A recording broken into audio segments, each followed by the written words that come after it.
अम्बे मैया एलो आद्वार बिनती माँ हमरो करियो स्वीकार।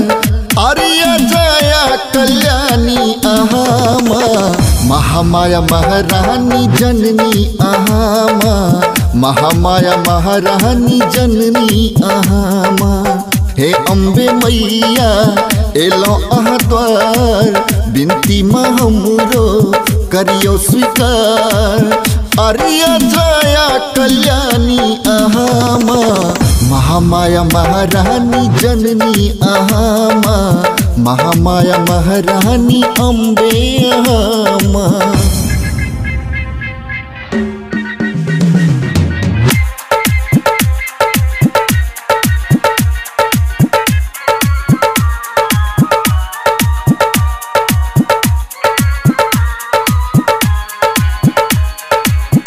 नवरात्रि नव दुर्गा के पूजा अहाँ बिन मैया कियो न दूजा।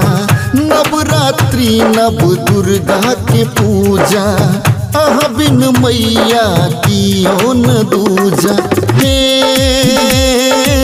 ब्रह्मचारिणी कर जाई अहाँ छी प्रज्ञा तारा भवानी अहाँ छी। शरण में रखियो हमरो आहामा महामाया महारानी आहामा महामाया जगदम्बे आहामा।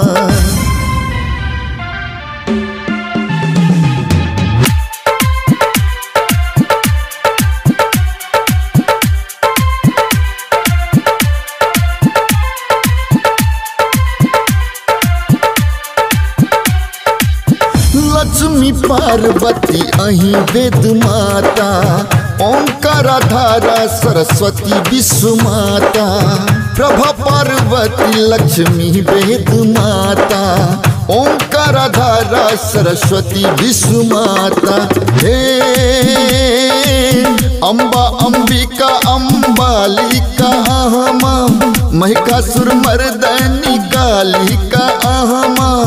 दियो दुलार सब पर है आहामा महामाया महारानी जननी आहामा जगदम्बे जगतारिणी आहामा।